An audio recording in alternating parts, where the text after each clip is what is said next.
আসসালামু আলাইকুম রহমতুল্লাহ। ইকরান একাডেমির পক্ষ থেকে আপনাদের স্বাগতম। আমি আব্দুল্লাহ সরকার। কি অবস্থা বন্ধুরা, তোমরা সবাই কেমন আছো? আশা করি সবাই ভালো আছো। আমিও ভালো আছি আল্লাহর অশেষ রহমতে। তো আজকে তোমাদের সাথে আলোচনা করবো প্রিপোজিশন। প্রিপোজিশন নিয়ে আমাদের অনেকের অনেক সমস্যা। তো আজকে খুব সুন্দর করে তোমাদের প্রিপোজিশন টপিকটা বুঝাই দিব। আশা করি অল্প কিছু সময়ের মধ্যেই তোমরা যেটা 10 বছরে প্রিপোজিশন বুঝতে পারো নাই, এখন অতি অল্প সময়ে, মাত্র 10 মিনিটস, তোমরা আমাকে 10 মিনিট সময় দাও, 10 মিনিটের মধ্যে তোমরা প্রিপোজিশন সম্পূর্ণটা বুঝে যাবে ইনশাল্লাহ। ওকে। তো টপিকটা শুরু করার আগে আমরা একটু তোমাদের ফার্স্ট হলো একটু সামারি করে দিই। দেখো, প্রথমে হচ্ছে প্রিপোজিশনের সংজ্ঞা আমরা পড়বো। দ্বিতীয়, সমস্ত প্রিপোজিশন একসাথে আমরা শিখে নেব। ওকে। তৃতীয় টপিক যেটা, সেটা হচ্ছে প্রিপোজিশন কোথায় কোথায় ব্যবহার হয়, আসলে প্রিপোজিশনের পরে কোন ওয়ার্ড ব্যবহৃত হয় এবং প্রিপোজিশন অ্যাপ্রোপ্রিয়েট প্রিপোজিশন কি, এগুলো আমরা শিখবো। ওকে। তারপরে এক্সাম্পল আছে এবং টাইপস অফ প্রিপোজিশন, সাধারণত প্রিপোজিশনকে কয় ভাগে ভাগ করা যায় এটাও আমরা শিখবো। ওকে। তারপরে আমরা শিখবো একদম ডিটেলসে প্রিপোজিশন ইন ডিটেলস, আমরা ডিটেলসে প্রিপোজিশন শিখবো এবং ছবি সহকারে। যেমন দেখো, তোমাদের জন্য কত সুন্দর করে আমি ছবি অ্যাড করেছি, যাতে তোমরা সহজে প্রিপোজিশনটা বুঝতে পারো। এবং বাচ্চাদের জন্য এটা হেল্পফুল। এটা যারা একটু আপার লেভেল তাদের জন্য একটু হেল্পফুল, যারা লো লেভেল তাদের জন্য হেল্পফুল। মানে বোথ স্টুডেন্টস আর helpful on this, in this topic. তার মানে সবাই এই টপিক থেকে উপকৃত হতে পারে, বাচ্চারা উপকৃত হতে পারে এবং যারা একটু সিনিয়র আছে আপার লেভেল তারা উপকৃত হতে পারে। যেমন দেখো, প্রত্যেকটা ছবি অ্যাড করে দিছে এবং পাশে এক্সাম্পল দেওয়া আছে যাতে তোমরা সহজে বুঝতে পারো। এবং যে পিকচার অ্যাড করা আছে, যদি এগুলা তোমরা একটু মনোযোগ সহকারে ক্লাসটা দেখো, আমি আশা করি তোমরা অবশ্যই প্রিপোজিশন নেওয়ার কোনো সমস্যা থাকবে না। এবং অতি দ্রুতই আমরা প্রিপোজিশন থেকে যে আমাদের যে হযবরল অবস্থা, সেখান থেকে বের হয়ে আমরা সুন্দরভাবে প্রিপোজিশন আমরা সেট করতে পারবো। ওকে। তো এই হলো আজকের আমার টপিকের সামারি, ফার্স্ট টু লাস্ট তোমাদের দেখাইলাম। তো এখন যদি একটু বিস্তারিত যদি একটু আলোচনা করি, তাহলে চলো প্রথম থেকে শুরু করি। তাহলে আল্লাহর নামে শুরু করি। ওকে। প্রিপোজিশন একটি সেন্টেন্স। প্রিপোজিশন কি ভাইয়ারা বলো? প্রিপোজিশন একটা সেন্টেন্স বা বাক্য বা বাক্যের কসমেটিক্স। আমি এটা কসমেটিক্স বলছি। কসমেটিক্স মানে কি? কসমেটিক্স মানে আমাদের সৌন্দর্য বর্ধক করার জন্য আমাদের যে কসমেটিক্স আমরা ইউজ করি, হতে পারে বিভিন্ন ধরনের ফেস ওয়াশ, বিভিন্ন ধরনের কসমেটিক্স, বিভিন্ন ধরনের অলংকার, বিভিন্ন ধরনের অর্নামেন্টস, বিভিন্ন ধরনের যে চুল পাউডার আছে। স্পেশালি মেন কথা হচ্ছে হলো আমাদের সৌন্দর্য বর্ধক, সৌন্দর্য বাড়ানোর জন্য যেসব জিনিস আমরা ইউজ করি তাদেরকে আমরা কসমেটিক্স বলি ওভারঅল। তো এখানে আমি বোঝাতে চাইছি কসমেটিক্স শব্দের অর্থ যেমন একটা মানুষকে তার চারিত্রিক, মানে তার যে রূপ আছে সেটাকে যেমন আরো বর্ধক করে, আরো বৃদ্ধি করে দেয়, তেমনি কসমেটিক্স মানে বাক্যের যে প্রিপোজিশন আছে সেটা সেন্টেন্সের ভিতরে যদি আমরা অ্যাড করি, সেন্টেন্সকে শ্রুতিমধুর করে এবং সেন্টেন্সটা একদম ফুলফিল একটা মিনিং দেয়, যাতে সেন্টেন্সটা খুব সুন্দর দেখায়। এই কারণে আমি বলছি যে প্রিপোজিশন একটা কসমেটিক্স বা বিভিন্ন ধরনের চুনো পাউডার, ফেস ওয়াশ, এভরিথিং যে যেটাই বলো, বাজারে অনেক ফেস ওয়াশ পাওয়া যায় নিজের সৌন্দর্য বর্ধক করার জন্য। যদিও দেখা যায় যে ওভারঅল যে যেটা ইউজ করতে পারে করবে। দেখেন, এখন কসমেটিক্স ব্যবহার করে যেমন একজন মানুষের সৌন্দর্য বাড়িয়ে দেয়, তেমনি বাক্যে প্রিপোজিশন ব্যবহারের মাধ্যমে বাক্যেও অর্থগত সৌন্দর্য বাড়িয়ে দেয়। তার মানে যদি আমরা প্রিপোজিশন ব্যবহার করি, তাহলে বাক্যেও সেই সৌন্দর্যটা ফুটে ওঠে। তো আমরা যদি এখন সকল প্রিপোজিশন একসাথে দেখবো, ভাইয়ারা এভাবে কেউ পড়াইছে কিনা আমি জানি না, তবে পড়াইতেই পারে, সমস্যা নেই কে। তবে তোমরা যদি থাকো, আমার মনে হয় ভিন্ন কিছু তোমরা অবশ্যই পাবা। এবং ফার্স্ট টু লাস্ট দেখবা তোমরা তোমরা প্রিপোজিশনের যে তোমাদের সমস্যা, আশা করি এটা দূর হয়ে যাবে সকল প্রিপোজিশন একসাথে। যেমন এই দিয়ে যদি আমরা দেখি, কয়েকটা অ্যালফাবেট ওয়ার্ড দ্বারা আমি এখানে উল্লেখ করছি, যেমন abroad, abbot, about, above, absent, across, after, against, along, alongside, amid, among, amongst, anti, around, as it. তার মানে কি, এ দ্বারা এই সবগুলো হচ্ছে প্রিপোজিশন। আমরা হয়তো গুটি কয়েক প্রিপোজিশন জানতাম, অল্প কিছু প্রিপোজিশন জানতাম, যেমন at, in, of, into, between, among, without, by, from. কিন্তু এর বাইরেও যে প্রিপোজিশন আছে আমরা হয়তো অনেকে জানতামই না। তো ভাইয়ারা দেখো, অনেক কিন্তু প্রিপোজিশন, তাদের বি দেওয়া দেখি আমরা একটু, before, behind, below, beneath, beside, besides, between, behind, out, but, by. C দ্বারা দেখো কনসিডারিং।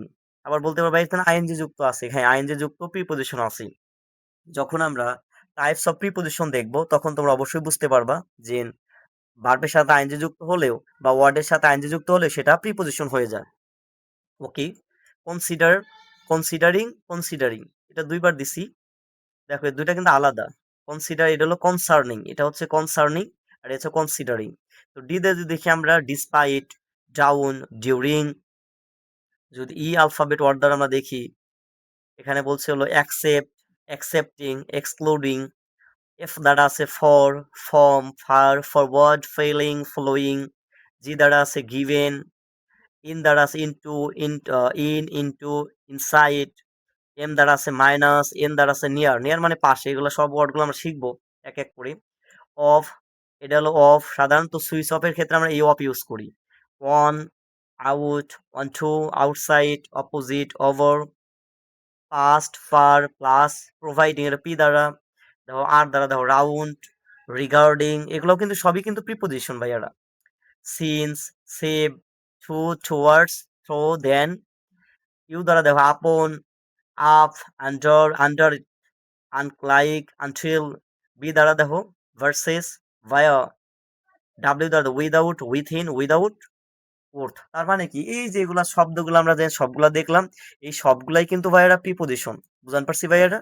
তো এখন এটা তো তোমরা দেখে নিলা যে এগুলো হলো প্রিপোজিশন। আমাদের সেন্টেন্সের ভিতর যদি এগুলা থাকে নিঃসন্দেহে আমরা ধরে নেব এটা প্রিপোজিশন। হ্যাঁ, এখন প্রশ্ন হচ্ছে প্রিপোজিশন বা প্রিপোজিশন কার ওয়ার্ডের পরে বসে, এবং প্রিপোজিশন দুইটা ওয়ার্ডের মাঝে বসে, না প্রিপোজিশনের পরে কোন ওয়ার্ড ব্যবহৃত হয়, এটা তো অবশ্যই আমাদের জানা দরকার। যদি আমরা না জানি তাহলে অবশ্যই আমরা প্রিপোজিশনের যে মেইন স্ট্রাকচার সেটা তো আমরা ধরতে পারবো না। তো ভাইয়ারা এখন হলো আমাদের মেইন জিনিস দেখো, এখন আমরা আমাদের আসল জিনিসটা আমরা শিখে ফেলবো। যেমন প্রিপোজিশনের ব্যবহারে কিছু শর্ত বা কন্ডিশন যদি আমরা দেখি। শর্ত নাম্বার 1, প্রতিটি প্রিপোজিশনের নিজস্ব অর্থ আছে, অবশ্যই আছে। কারণ অফ এর অর্থ আছে ইন মানে ভিতরে, এটার অর্থ আছে আপ মানে উপরে, ডাউন মানে নিচে। তার মানে কি অবশ্যই প্রিপোজিশনের নিজস্ব কিছু অর্থ আছে। Okay fine. বাক্যে মূলত দুটি শব্দের মধ্যে কানেক্টিভ ওয়ার্ড হিসাবে কাজ করে। তার মানে ভাইয়ারা এই প্রিপোজিশন এই ওয়ার্ডটা দুটি ওয়ার্ডের মধ্যে একটা সম্পর্ক সৃষ্টি করে, মানে কানেক্টিভ ওয়ার্ড হিসাবে ব্যবহৃত হয়। ওকে, প্রিপোজিশন যদি আমরা শর্ত নাম্বার 2 দেখি, প্রিপোজিশনের পরে অবশ্যই মনে রেখো ভাইয়ারা, এটা প্রিপোজিশনের পরে অবশ্যই must be included noun, pronoun অথবা নাউন প্রোনাউনের মতো কাজ করে এমন কোনো শব্দ বসে। তাহলে ভাইয়ারা বলো তো কি বসে? মানে প্রিপোজিশনের পরে in, on, out, by, from, everything যত প্রিপোজিশন আছে সমস্ত প্রিপোজিশনের পরে নাউন বা প্রোনাউন, একবারে ভাইয়ারা মুখস্থ করে ফেলে এটা, নাউন বা প্রোনাউন অথবা নাউন প্রোনাউনের মতো কাজ করে এমন শব্দ বসে। বুঝতে পারছি ভাইয়ারা? অর্থাৎ প্রিপোজিশনের অবজেক্ট থাকে। কি থাকে ভাইয়ারা বলো? অর্থাৎ প্রিপোজিশনের অবজেক্ট থাকে। কি থাকে ভাইয়ারা? অর্থাৎ প্রিপোজিশনের অবজেক্ট থাকে। Okay fine. শর্ত নাম্বার 3, প্রিপোজিশনের পরে verb, adjective, verb, adverb, conjunction, interjection বসে না। তাহলে এটা মনে রাখো ভাইয়ারা, প্রিপোজিশনের পরে তার মানে in, on, at, of, with, without, by, from মানে এভরিথিং যত প্রিপোজিশন আছে এরপরে কখনো, এটা মনে রেখো ভাইয়ারা, কখনো কি বসে না? দেখো ভার্ব ব্যবহৃত হয় না, অ্যাডজেক্টিভ ব্যবহৃত হয় না, অ্যাডভার্ব ব্যবহৃত হয় না, কনজাংশন ব্যবহৃত হয় না, ইন্টারজেকশন ব্যবহৃত হয় না, মানে এগুলো বসে না। মনে রেখো ভাইয়ারা, প্রিপোজিশনের পরে কখনো এই সব যে পার্টস অফ স্পিচ আছে এগুলো কিন্তু ব্যবহৃত হয় না। তোমরা যারা আমার পার্টস অফ স্পিচের ক্লাসটা করো নাই, আমি আশা করব তোমরা আমার পার্টস অফ স্পিচের ক্লাসটা করে নাও। তাহলে ভার্ব কি, অ্যাডজেক্টিভ কি, অ্যাডভার্ব কি, কনজাংশন কি, ইন্টারজেকশন এগুলো সহজে তোমরা বুঝতে পারবা। এবং আমি খুব সুন্দরভাবে ছোটদের প্লাস আপার লেভেলে সমস্ত মানে ক্যাটাগরি স্টুডেন্টদের জন্য যাতে সহজভাবে বুঝতে পারে এই জন্য আমি আমার পার্টস অফ স্পিচের একটা ক্লাস আছে, আশা করি তোমরা দেখে নিবা। এবং ভার্ব, অ্যাডজেক্টিভ, অ্যাডভার্ব, কনজাংশন, ইন্টারজেকশনের যে তোমাদের কনফিউশন সেটা দূর হয়ে যাবে আশা করি ইনশাল্লাহ। শর্ত নাম্বার 4 বা শর্ত নাম্বার 4 যদি আমরা দেখি, নির্দিষ্ট শব্দের পরে যে নির্দিষ্ট প্রিপোজিশন বসে তাকে অ্যাপ্রোপ্রিয়েট প্রিপোজিশন বলে। আশা করি বুঝতে পারছো। অ্যাপ্রোপ্রিয়েট প্রিপোজিশন কি? মানে নির্দিষ্ট একটা শব্দের পরে নির্দিষ্ট একটা প্রিপোজিশন ব্যবহৃত হতে পারে ইন, হতে পারে ওয়ান, হতে পারে টু, হতে পারে বাই, হতে পারে ওয়াফ, হতে পারে ফর্ম, মানে এভরিথিং। মানে একটা নির্দিষ্ট প্রিপজিশনের পরে যদি একটা নির্দিষ্ট ওয়ার্ডের পরে যদি একটা নির্দিষ্ট প্রিপজিশন ব্যবহৃত হয়, তাকে আমরা বলি অ্যাপ্রোপ্রিয়েট প্রিপজিশন। বুঝতে পারছি ভাইয়ারা? নির্দিষ্ট একটা ওয়ার্ডের পরে যদি একটা নির্দিষ্ট একটা প্রিপজিশন ব্যবহৃত হয়, তাকে কি বলে? Appropriate preposition. Okay, fine. তো এখন যদি আমরা একটু এক্সাম্পল দেখি, ফর এক্সাম্পল, তাহলে তোমরা সহজে আর একটু বুঝতে পারবা। যেমন দেখো, she is very good at mathematics. তার মানে কি? সে ম্যাথমেটিক্সে ভালো। এখানে দেখো এই যে অ্যাট ব্যবহৃত হয়েছে, এবং অ্যাটটা কি ভাইয়া বলো? প্রিপজিশন। আচ্ছা, তাহলে তার বাদে দেখো আমি বলছিলাম প্রিপজিশনের পরে নাউন বা প্রোনাউন। দেখো ম্যাথমেটিক্স কি ভাইয়ারা? নাউন না? কারণ কোনো কিছু নামকেই নাউন বলে। আমি আবারও বলতেছি, যারা আমার পি পার্টস অফ স্পিচের ক্লাসটা করো নাই, আমি তোমাদের অ্যাডভাইস করতেছি তোমরা আমাকে একটু কষ্ট করে হলে আমার প্রিপজিশনের ক্লাসটা, মানে সরি, তোমার পার্টস অফ স্পিচের ক্লাসটা একটু করে নি। ওকে, ফাইন। দেখো 2 নাম্বার যদি আমরা এক্সাম্পলটা দেখি, উই ওয়ার সারপ্রাইজড, আমরা বিস্মিত হয়েছিলাম, অ্যাট হিজ ফেইলর, মানে তার ব্যর্থতা দেখে। এখন দেখো ভাইয়ার এখানে অ্যাট ব্যবহৃত হয়েছে। অ্যাট এর পরে কি বলছিলাম আমি? বার ব্যবহৃত হবে না, অ্যাডজেক্টিভ ব্যবহৃত হবে না, অ্যাডভার্ব ব্যবহৃত হবে না, কনজাংশন ব্যবহৃত হবে না, ইন্টারজেকশন ব্যবহৃত হবে না। তার মানে কি ব্যবহৃত হবে? নাউন বা প্রোনাউন। নাউন বা প্রোনাউন অথবা নাউন বা প্রোনাউনের মধ্যে কাজ করে এমন কোন শব্দ বসে। ওকে, ফাইন। দেখো হিজ কিন্তু প্রোনাউন, আর ফেলর এরপরে যে ব্যর্থতা আছে এটা কিন্তু এটাকে প্রোনাউন ফ্রেজ বলে। সাধারণত কি মানে প্রোনাউন ব্যবহৃত হয়েছে, এটা পুরাটা হচ্ছে অবজেক্ট বা এক্সটেনশন আমরা বলতে পারি। তাহলে দেখো প্রিপজিশনের পরে কিন্তু প্রোনাউন ব্যবহৃত হয়েছে। কি হয়েছে ভাইয়ারা? দেখো এই যে প্রোনাউন, হিজ কিন্তু প্রোনাউন। বুঝতে পারছি ভাইয়ারা? তার মানে কি আমরা বলতে পারি যে প্রিপজিশনের পরে কখনো verb, adjective, adverb, conjunction, interjection এগুলো বসবে না। কি বসবে তাহলে? নাউন বা নাউন প্রোনাউনের মতো কাজ করে এমন শব্দ ব্যবহৃত হয়। আশা করি তোমরা বুঝতে পারছো। ওকে, নেক্সট আলোচনা করব টাইপস অফ প্রিপজিশন। সাধারণত প্রিপজিশনকে 4 ভাগে ভাগ করে। কয় ভাগে ভাগ করে ভাইয়া বলো? 4 ভাগে ভাগ করে। সাধারণত প্রিপজিশন 4 প্রকার: simple preposition, double preposition, compound, simple preposition, double preposition, compound preposition, আর হচ্ছে পার্টিসিপল প্রিপজিশন। এখন আমরা দেখবো আসলে প্রিপজিশন গুলা কি। ভাইয়া বললেন তো প্রিপজিশনের মধ্যে আবার 4 ভাগ, এটা কেমন করে ভাইয়া? তো এটার জন্য সহজ সমাধান আছে। আসলে কয়, সমস্যা যত হবে আল্লাহ সুবহানাহু ওয়া তাআলা সমস্যা সমাধানের এই সলভ মেথডটাও রেখে দিছে। আল্লাহু আকবার। তো দেখো, এখানে টাইপস অফ প্রিপজিশনকে 4 ভাগে ভাগ করে দাও। সিম্পল মানে কি? সহজ। সিম্পল মানে সহজ, ওয়ান বাক্যে, মানে এক বাক্যে যেগুলো থাকবে সেগুলাকে আমরা বলবো সিম্পল প্রিপজিশন, মানে একটা ওয়ার্ডে যেরকম থাকবে। যেমন দেখো অ্যাট, আমরা ওয়ান, অফ, ফর, এই যে এখানে অনেকগুলো শব্দ দিছি তোমাদের বোঝার সুবিধার্থে। দেখো অ্যাট আছে, of, on, for, out, to, via, এবং মানে ইত্যাদি আছে। চাইলে তোমরাও কিন্তু দেখতে পারো। 1 মিনিট ভাইয়ারা। Okay, fine. দেখো এখানে কিন্তু যে আমাদের যে প্রিপজিশন গুলো আছে, at, of, on, for, out, to, via, among, between, by, since, and ডর, এগুলা কিন্তু সিম্পল। এগুলা কিন্তু একটা মাত্র ওয়ার্ডে আছে, এই কারণে এগুলাকে সিম্পল প্রিপজিশন বলো। ওকে, ডাবল প্রিপজিশন আমি নিচে দেখো একটু উল্লেখ করে দিই, ইন প্লাস টু, এটাকে বলে ইনটু। ইন প্লাস টু, এটাকে কি বলে ভাইয়া বলো? ইনটু বলে। কারণ যদি দুইটা প্রিপজিশন থাকে তাহলে সেটা হচ্ছে ডাবল প্রিপজিশন। ডাবল মানে তো জোড়া, এটা তো আমরা বুঝতে পারতেছি অবশ্যই। আবার দেখো উইথিন, তার মানে কি? With plus in, within. আফ টু, আফ প্লাস টু, তার মানে আফ টু। তার মানে একসাথে দুইটা প্রিপজিশন থাকলে তাকে বলে ডাবল প্রিপজিশন। আশা করি বুঝতে পারছো। কম্পাউন্ড প্রিপজিশন যদি আমরা একটু উল্লেখ করি, কম্পাউন্ড প্রিপজিশন কি আবার? কম্পাউন্ড প্রিপজিশন হচ্ছে কোন একটা কিওয়ার্ড থাকবে, একটা শব্দ থাকবে, তারপরে একটা প্রিপজিশন ব্যবহৃত। যেমন দেখো, কিওয়ার্ড মানে যে কোনো শব্দ হতে পারে। যেমন বিকজ, বিকজ মানে কারণ। দেখো এরপর একটা প্রিপজিশন ব্যবহৃত হয়েছে, একে বলে হচ্ছে কম্পাউন্ড প্রিপজিশন। কি বলে ভাইয়া বলো? Compound preposition. আশা করি বুঝতে পারছো। তার মানে প্রিপজিশনের আগে যে কোনো ওয়ার্ড হতে পারে, যে কোনো শব্দ হতে পারে, এবং তার সাথে একটা প্রিপজিশন অ্যাড হবে, তাকে বলে compound preposition. Okay, fine. Participle preposition, আসলে পার্টিসিপল প্রিপজিশনটা কি আবার?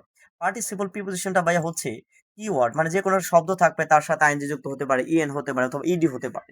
যেমন এক্সাম্পল স্বরূপ এখানে দেখো দিছি আমি, considering, during, given, provided, regarding, wing, etcetera. তো দেখো এখানে এই যে ডিউরিং, এই দেখো আইএনজি ব্যবহৃত হয়েছে, এটা কালার করে দিই আমরা। দেখো এই যে আইএনজি যুক্ত হয়েছে, তার মানে কি? এটা কিন্তু পার্টিসিপল। কারণ আমরা জানি পার্টিসিপল থাকলে যে কোনো একটা ওয়ার্ডের পরে ভার্বের সাথে আইএনজি যুক্ত হবে, অথবা ইএন যুক্ত হবে, অথবা এর যুক্ত হবে। বুঝতে পারছি ভাইয়ারা? দেখো এখানে এন যুক্ত হয়েছে, তার মানে কি গিভেন। বুঝতে পারছো ভাইয়ারা? তো এই হলো আমাদের preposition, types of preposition. There are four types of preposition. Number one, simple preposition, মানে একটা ওয়ার্ড থাকবে। ডাবল প্রিপোজিশন, দুইটা প্রিপোজিশন থাকবে। কম্পাউন্ড প্রিপোজিশন, যে কোনো একটা ওয়ার্ড থাকবে এবং তার সাথে প্রিপোজিশন ব্যবহৃত হতে পারে। এবং পার্টিসিপল প্রিপোজিশন, যে কোনো একটা ওয়ার্ডের সাথে আইএনজি যুক্ত হবে এবং ইএন অথবা ইএড যুক্ত হবে। বুঝতে পারছি ভাইয়ারা? ওকে, এখন আমরা চলে আসবো আমাদের মূল ফর্মটি। তো দেখো, প্রিপোজিশন ইন ডিটেলস, আমরা ডিটেলস এখন প্রিপোজিশন শিখবো। Okay, the picture of most common preposition, মানে সবচেয়ে বেশি কমন যে মেথডস, কমন যে প্রিপোজিশনগুলো ব্যবহৃত, এগুলো আমরা এখন দেখবো। এবং দেখো ভাইয়ারা, আমি কিন্তু তোমাদের জন্য ছবি অ্যাড করে রাখছি যাতে তোমরা সহজে বুঝতে পারো। আসলে যেগুলো আমরা চোখ দ্বারা দেখি, চোখ দ্বারা আমরা ভিজুয়ালাইজ করি, চোখ দ্বারা আমরা উপলব্ধি করি, সেই জিনিসটা কিন্তু আমাদের হৃদয়ে গেঁথে যায়। বুঝতে পারছি ভাইয়ারা? মানে যেটা আমরা ন্যাচারালি দেখি। বুঝতে পারছি ভাইয়ারা? ওকে, তো ফার্স্টে আমরা ওয়ান প্রিপোজিশন আলোচনা করব। ওয়ান মানে কি? কোনো কিছুর উপরে লেগে আছে এমন ক্ষেত্রে আমরা ওয়ান ব্যবহার করি। বুঝতে পারছি ভাইয়ারা? ওয়ান আমরা কখন ব্যবহার করি? কোনো কিছুর উপরে লেগে আছে এমন অর্থে আমরা ওয়ান ব্যবহার করি। যেমন the cat is standing on the table, তার মানে কি টেবিলের উপরে বিড়ালটি, বিড়ালটি টেবিলের উপর দাঁড়িয়ে আছে। বুঝতে পারছি ভাইয়ারা? কারণ দাঁড়ানোর অর্থে আমরা ওয়ান ব্যবহার করি। কি ব্যবহার করি? ওয়ান। মানে কোনো কিছুর উপরে লেগে আছে এর ক্ষেত্রে আমরা ওয়ান ব্যবহার করি। কি ব্যবহার করি? ওয়ান। আমরা যদি বলি দ্য বুক ইজ, রাখো, তাহলে তার মানে কি? রাখতেছি। The book is keeping on the table, তার মানে টেবিলের উপর বইটি রাখতেছি, তার মানে হচ্ছে এখানে বা রাখো, এক্ষেত্রে আমরা ওয়ান ব্যবহার করি। মানে কোনো কিছুর উপরে রাখা, টেবিলের উপরে রাখা, one table, one chair, one bed, তার মানে সমস্ত কিছুর উপরে রাখার ক্ষেত্রে আমরা ওয়ান ইউজ করবো। প্রিপোজিশন কি ইউজ করবো? ওয়ান। ওকে, এখানে দেখো বিড়ালটা টেবিলের উপরে কি দাঁড়িয়ে আছে, দেখতে পারছো ভাইয়ারা? আচ্ছা, এখন যদি আমরা ওভার দ্বারা দেখি, ওভার, ওভার কিন্তু প্রিপোজিশন। তো ওভার মানে কি? দেখো, ওভার মানে হচ্ছে উপর দিয়ে গতিশীল অবস্থা বোঝায়। দেখো এই যেখানে বিড়ালটা কিন্তু একটা টেবিলের উপর দিয়ে লাফাচ্ছে, দেখছো? দেখতে পারতেছো কি?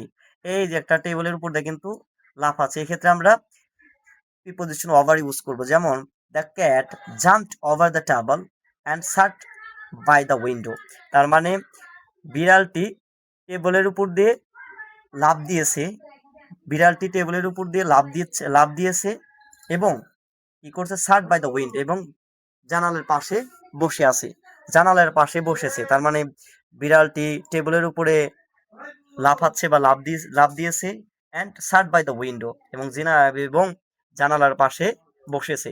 এখন মেন কথা হলো বাই, দেখো বাই, বাই দ্বারা মানে কি? কোনো কিছু দ্বারা ব্যবহৃত হয়। আর ওভার মানে উপরে, ওভার মানে কি ভাই? উপরে, তার মানে হচ্ছে হলো এটা হচ্ছে টেবিলের উপর দিয়ে জাম্প করতেছে, টেবিলের উপর দিয়ে লাফাচ্ছে, সেক্ষেত্রে আমরা ওভার ইউজ করব। তার মানে কোনো যদি টেবিলের উপরে ফাঁকা জায়গাতে যদি লাফ দেওয়া হয়, সেক্ষেত্রে আমরা ওভার ইউজ করব। বুঝতে পারছি ভাইয়া? The cat jumped over the table and sat by the window. Okay, তার মানে উপর দিয়ে লাফার, মানে কোনো কিছুর উপর দিয়ে লাফ দেওয়ার ক্ষেত্রে আমরা কি ইউজ করব? আমরা ওভার ইউজ করব। কি ইউজ করবো ভাইয়া বলো? আমরা ওভার ইউজ করব। ওকে, এখন যদি আমরা তার পরবর্তী ওয়ার্ডটা দেখি, তাহলে তোমরা এটা বুঝতে পারো। অ্যাবভ, অ্যাবভ মানে কি? আবার দেখো, অ্যাবভ যদি আমরা একটু দেখি, তো অ্যাবভ হচ্ছে কোনো কিছুর উপর একটু ফাঁকা অবস্থা বোঝানো।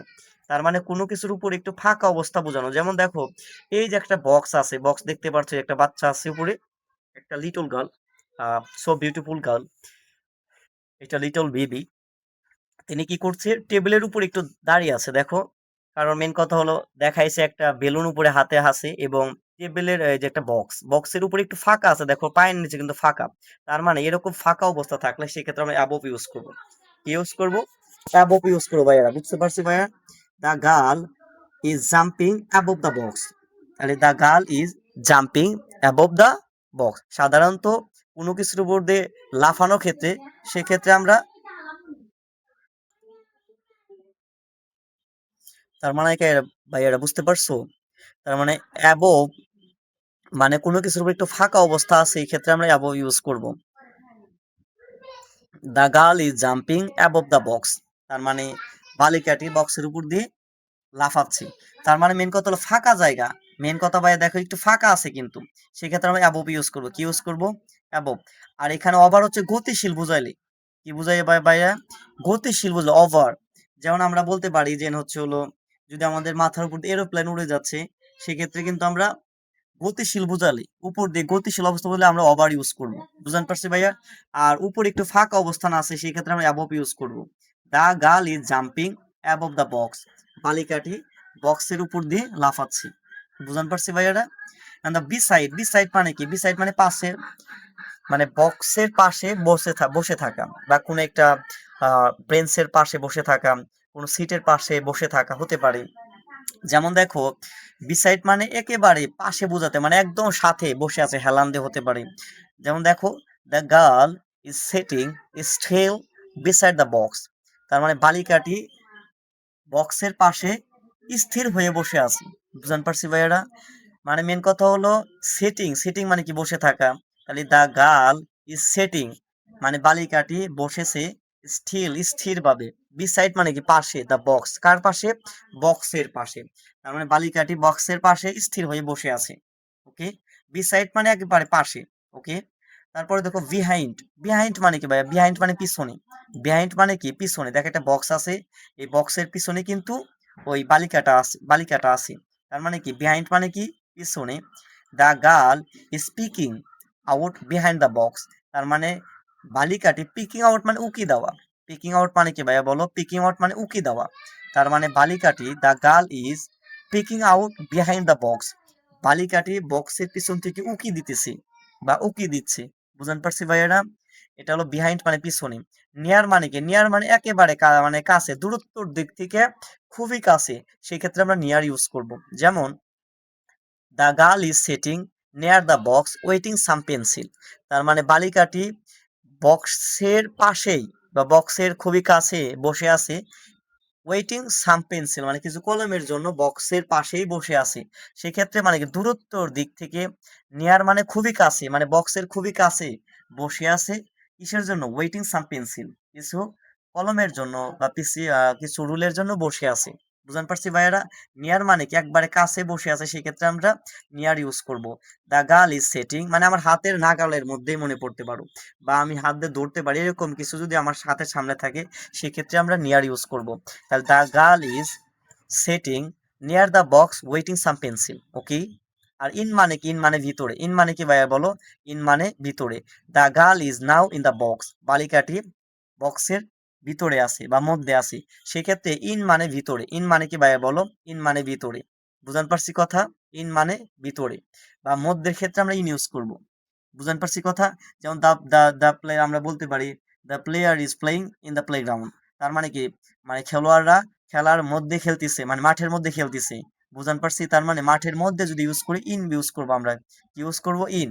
ইন মানে মধ্যে বা ভিতরে ক্ষেত্রে আমরা ইন ইউজ করবো। ওকে, ইনটু মানে গতিশীল, ভিতর দিয়ে গতিশীল, ভিতর দিয়ে গতিশীলের ক্ষেত্রে আমরা ইনটু ইউজ করবো। কি ইউজ করবো? ইনটু। যেমন the girl is trying to get into the box, মানে বালিকাটি বক্সের ভিতরে যাওয়ার চেষ্টা করতেছি। তার মানে বাইরে থেকে যদি কেউ ভিতরে যায়, সেক্ষেত্রে আমরা ইনটু ইউজ করবো। The teacher the teacher is entering into the classroom, তার মানে শিক্ষক ক্লাসের ভিতরে যাওয়ার মানে ভিতরে ঢুকতেছে। সেক্ষেত্রে কি করব আমরা? অল স্টুডেন্ট স্টুড আপ, সকল ছাত্রছাত্রীরা দাঁড়িয়ে যায় না আমরা? শিক্ষকরা যদি ভিতরে প্রবেশ করে, সেক্ষেত্রে ইনটু ইউজ করব। তার মানে দরজার বাইরে থেকে কেউ যদি দরজার ভিতরে প্রবেশ করে, সেক্ষেত্রে আমরা ইনটু ইউজ করব। কি ইউজ করব? ইনটু। তো ভাইয়া ক্লাসটি একটু লং হয়ে যাচ্ছে। আসলে একটু ধৈর্য সহকারে যদি ক্লাসটা তোমরা না করো, 20 বছরের 10 বছরের গ্যাপ, 10 বছরের প্রিপোজিশন স্যার ওই ভাই বলেই নাই, তুমি বোঝোই না। কিন্তু এই যদি একটু আধা ঘন্টা অথবা 30 মিনিটস এর ক্লাস হয়, যদি তোমরা সেটা দেখে যদি তোমরা তোমাদের উপকার হয়, প্রিপোজিশন বুঝতে পারো, তাহলে দেখবা না কেন ভাই? এটা বলো। তাই আর অল্প টাইমের মধ্যেই ক্লাসটা শেষ হয়ে যাবে। তো ইনটু মানে কি? ভিতর দিয়ে গতিশীল অবস্থার ক্ষেত্রে ইনটু ব্যবহৃত হয়। ওকে, থ্রো মানে কি? থ্রো মানে হচ্ছে হলো এক পাশ থেকে অন্য পাশ। আমরা টানেল ইউজ করি, টানেল দেখছি, এক পাশ থেকে যদি কোনো একটা গাড়ি যায়, অন্য পাশ দিয়ে বের হয়ে যায়, ওটা হলো টানেল বলে। টানেল মানে কি? দেখো এখন থ্রো মানে কি? নিক্ষেপ। থ্রো মানে হচ্ছে এক পাশ থেকে অন্য পাশে যাওয়া। সেই ক্ষেত্রে আমরা ইউজ করব দ্য ক্যাট। ক্যাট মানে দেখো বিড়ালটি, এটা বক্সের দিকে তাকাও, এই যেখানে একটা পিকচার আছে, পিকচার দেখো, বিড়ালটি বক্সের এই পাশ দিয়ে ঢুকছে পিছন থেকে এবং সামনে দিয়ে বের হচ্ছে। দেখো দেখো, the cat is slowly racing through the box, তার মানে বালকটি খুবই আস্তে আস্তে ধীরে ধীরে বক্সটি মানে ওই বক্সের ভিতর দিয়ে অতিক্রম করছে। সেক্ষেত্রে আমরা থ্রো ইউজ করবো। রেসিং মানে হচ্ছে অতিক্রম করা, আর স্লোলি মানে খুবই আস্তে আস্তে, থ্রো মানে কি? ভিতর দিয়ে প্রবেশ করা। বুঝতে পারছি ভাইয়েরা? তোমার the cat is slowly racing through the box, মানে বিড়ালটি বক্সের ভিতর দিয়ে আস্তে আস্তে অতিক্রম করতেছে। সেক্ষেত্রে আমরা থ্রো ইউজ করবো। কি ইউজ করবো? থ্রো। তার মানে কোনো টানেল মধ্যে যদি ইউজ করি, সেক্ষেত্রে আমরা থ্রো ইউজ করবো। বুঝতে পারছি? ইন ফ্রন্ট অফ মানে কি? ইন ফ্রন্ট অফ মানে সম্মুখে বা একেবারে সামনের অর্থে। এক্ষেত্রে ইউজ হয় ইন ফ্রন্ট অফ। যেমন দেখো বালিকাটি বক্সের সামনে দাঁড়িয়ে আছে। তার মানে কি ইন ফ্রন্ট অফ ইউজ করব। যদি আমরা বলি we are standing in front of the students, আমরা শিক্ষার্থীদের সামনে দাঁড়িয়ে আছি। তার মানে কি in front of students. In front of মানে কি সামনে। আর দেখো এখানে কিন্তু একটা বক্স দেওয়া আছে, বক্সের সামনে একটা মেয়ে দাঁড়িয়ে আছে বা একটা গার্ল দাঁড়িয়ে আছে। তো এটা বোঝানোর সুবিধার্থে আমি একটা মেয়েকে একটা ভিজুয়ালাইজেশন একটা বাচ্চা হিসাবে দিচ্ছি। তাই কেউ কিছু মনে করো না প্রিয় বন্ধু, কি প্রিয় বোন আমার, যারা এখানে ক্লাস করতেছো। দ্য গার্ল ইজ স্ট্যান্ডিং, মেয়েটি দাঁড়িয়ে আছে in front of the box. তার মানে কি মেয়েটি বক্সের সামনে দাঁড়িয়ে আছে অ্যান্ড এবং থিঙ্কিং সামথিং, এবং কিছু ভাবতেছে। তার মানে ইন ফ্রন্ট অফ মানে কি সামনে, বুঝতে পারছি? সামনের ক্ষেত্রে আমরা ইন ফ্রন্ট ইউজ করব। আর আন্ডার মানে কি? আন্ডার মানে নিচে। দেখো এখানে একটা, এই যে এখানে পিকচার দেওয়া আছে, ছোট একটা বেবি আছে, তিনি কি টেবিলের নিচে বসে আছে, বুঝতে পারছি কথা? তাহলে আন্ডার মানে কি নিচে বা নিম্নে। যেমন the girl has been pressed under the table. তার মানে বালিকাটি টেবিলের নিচে চাপা পড়েছে। প্রেসড মানে চাপা পড়া। আর হ্যাজ বিন এটা হলো পাস্ট। সাধারণত দেখো এটা হলো, আমরা জানি পাস্ট পারফেক্ট কন্টিনিউয়াস টেন্স। আমার টেন্সের একটা ক্লাস আছে, তোমরা চাইলে দেখে নিতে পারো। তো the girl has been pressed under the table. বালিকাটি বক্সের নিচে চাপা পড়েছে বা টেবিলের নিচে চাপা পড়েছে, বুঝতে পারছি ভাই? এখানে টেবিল ইউজ করতে পারি, বক্স ইউজ করতে পারি, আমরা দিতে পারি। আমরা এখানে মানুষ কত দেখো না, রাস্তাঘাটে যখন তোমরা চলাফেরা করো, আমরা যখন চলাফেরা করি, তখন দেখা যায় যে অনেক মানুষ গাড়ির নিচে চাপা পড়ে যায়। তার মানে কি সেক্ষেত্রে আমরা আন্ডার ইউজ করবো। কি ইউজ করবো ভাই? আন্ডার মানে নিচে, একদম নিম্নে। আর এখানে দেখো দুইটা পিকচার আছে, একটা আছে বামে, একটা বামে, একটা আছে রাইটে। লেফট আর রাইটে দুইটা পিকচার আছে। দেখো এখানে হচ্ছে একটা বিড়াল, একটা ক্যাট উপর দিকে উঠতেছে। তার মানে আপ, আপ মানে উপরের দিকে ওঠা। আপ মানে কি ভাইয়া বলো? উপরের দিকে ওঠা। আর এখানে দেখেন বার্ড, একটা পাখি, এটা নিচের দিকে নামতে, দেখো তীর চিহ্নটা কিন্তু নিচের দিকে। দেখো রাইট সাইডের পিকচারটা, দেখো ডান সাইডের পিকচারটা। তো আপ মানে উপরের দিকে, আপ মানে কি? উপরের দিকে। যেমন the bird is flying up the sky. তার মানে বিড়ালটি উপরের দিকে উঠতেছে। এখানে এখন কথা হলো ভাই, আর এখানে তো আমি পাখির ক্ষেত্রে দিছি, আমি তো এই বিড়াল এটা ইউজ করি নাই। তার মানে কি এটা আমি পাখি দিছি। ডানমোড়া পিকচারটা দেখো, তার মানে কি the bird is flying up the sky. তার মানে বা এখানে আমরা দিছি বার্ডটি উপরের দিকে উঠতেছি। এখন যদি আমরা কি বিড়ালের ক্ষেত্রে বলি, তাহলে হইব the cat is climbing up. মানে ক্লাইম্বিং আপ মানে নিচে থেকে উপরের দিকে উঠতেছে। কোথায় উঠতেছে? এটা একটা বক্স। তার মানে দ্য ক্যাট, এটা কিন্তু ট্রান্সলেশন যদি আমরা এইভাবে করি এই বিড়ালেরটা, তাহলে এখানে হবে the cat is climbing up the box. তার মানে বিড়ালটি বক্সের উপরের দিকে উঠতেছে, বুঝান পারছি ভাইয়ারা? যে ক্ষেত্রে আমরা এখানে পাখির ক্ষেত্রে দিছি, এই জন্য আমরা দিছি the bird is flying up the sky. তার মানে পাখিটি আকাশের দিকে, আকাশ মানে কি উপরের দিকে, উপরের দিকে উঠতেছে, বুঝান পারছি কথা? আর যদি বিড়ালের ক্ষেত্রে দেই, তাহলে আমরা দিব এখানে the cat is climbing up the sky. Okay. Down মানে কি? ডাউন মানে নিচে, উঁচু থেকে নিম্নের দিকে ক্ষেত্রে আমরা ডাউন ইউজ করি। যেমন দেখো এখানে একটা বার্ড নিচের দিকে উঠতেছে বা নিচের দিকে নামতেছে আকাশ থেকে, তাহলে আমরা এখানে এটা ইউজ করব the bird is flying down this time. মানে এই মাত্র পাখিটি নামতেছে, বুঝতে পারছি কথা? ডাউন মানে নিচে, এবং উঁচু থেকে নিচের দিকে নামার ক্ষেত্রে আমরা ডাউন ইউজ করি। আর নিচের থেকে উপর দিকে ওঠাকে আমরা আপ বলি। কি বলি ভাইয়া? আপ। ওকে। এখন অ্যাওয়ে ফ্রম মানে কি? কিছু থেকে দূরে থাকা। অ্যাওয়ে ফ্রম মানে কি? অ্যাওয়ে ফ্রম মানে কিছু থেকে দূরে থাকা। The cat is fear is running away from the box. তার মানে দেখো এখানে কথা হলো দ্য ক্যাট, এই যে একটা ভিজুয়ালাইজেশন, একটা পিকচারটা দেখো, মানে এই ক্যাট বা বিড়ালটা বক্সের ভিতর থেকে বাইরের দিকে বের হচ্ছে দ্রুত। তার মানে the cat in fear is running. তার মানে বিড়ালটি ভয়ে দৌড়াচ্ছে অ্যাওয়ে ফ্রম দ্য বক্স। কোথা থেকে? বক্স থেকে। বক্স থেকে মানে অ্যাওয়ে ফ্রম বক্স থেকে বিড়ালটি ভয়ে দৌড়াচ্ছে বা ভয়ে পালাচ্ছে। সেক্ষেত্রে আমরা অ্যাওয়ে ফ্রম ইউজ করব। কি ইউজ করব? Away from. The cat in fear is running, বিড়ালটি ভয়ে পালাচ্ছে অ্যাওয়ে ফ্রম দ্য বক্স, মানে বক্স থেকে বিড়ালটি ভয়ে পালাচ্ছে। সেক্ষেত্রে আমরা অ্যাওয়ে ফ্রম ইউজ করব। কি ইউজ করব? Away from. ওকে। অ্যালং মানে কি? কোনো বরাবর বা সোজা বরাবর। অ্যালং মানে কি? সোজা। এক্ষেত্রে দেখো ডান সাইডের একটু পিকচারটা একটু দেখো, দেখলে তোমরা বুঝতে পারবা।